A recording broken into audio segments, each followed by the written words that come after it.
Bonjour Nicolas. Bonjour Henri, bienvenue au Collège des Bernardins pour cet événement exceptionnel, les mystères de Mozart. Alors vous Nicolas, qui êtes le responsable des cafés San Marco, je me dis tiens mais comment ils ont pu s'intégrer à cette opération San Marco Café?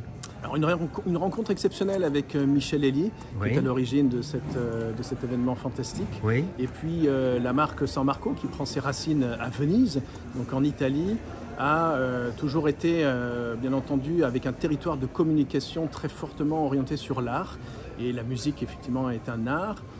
Mozart a été aussi, on peut le rapprocher du café, très fortement influencé par l'Italie et par Venise en particulier. Oui. Ça va influencer certaines de ses œuvres. Aujourd'hui, quand on parle du café, on peut dire que le café éveille les sens et que Mozart éveille l'âme. Donc San Marco est orgueilleux de présenter cet événement autour de l'élégance et de l'excellence italienne en termes de qualité du café. Et San Marco, ça représente combien de références sur tout et pour tout finalement? En référence, c'est plus de 10 références sur le marché français. Oui. On répond aujourd'hui aussi bien sur les demandes de café en grains qui sont très fortement en augmentation. Oui. Si on prend un marché du café qui est relativement flat, Oui. on a le café en grains qui progresse de 17%. Mais également aujourd'hui avec une nouvelle gamme de produits en capsule compatible Nespresso en aluminium qui va sortir dans les prochains mois et qui va permettre aussi à l'ensemble de nos consommateurs de pouvoir répondre à ces attentes en termes de dégustation de produits, aussi bien en grains, en moulu et bien entendu en termes de capsules. Et San Marco, on le retrouve aussi bien à la maison qu'en restauration?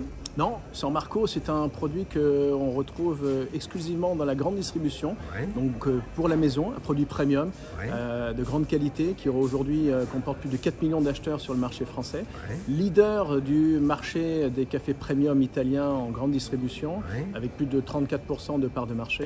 Donc c'est une marque iconique, aujourd'hui très fortement demandée et qui est en croissance sur ce marché du café en France.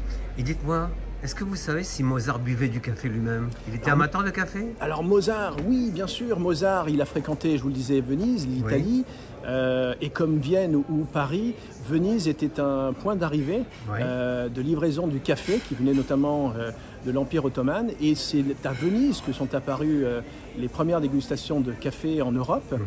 On dit qu'en 1645, le premier bar à café aurait été ouvert en Europe à Venise, et comme vous le savez, des personnes comme Mozart, que ce soit en Italie ou à Vienne en ce qui lui concerne, ont beaucoup fréquenté des établissements comme les cafés. Probablement, effectivement, Mozart buvait, était un consommateur de café. Et vous Nicolas, vous êtes plutôt Longo ou Ristretto?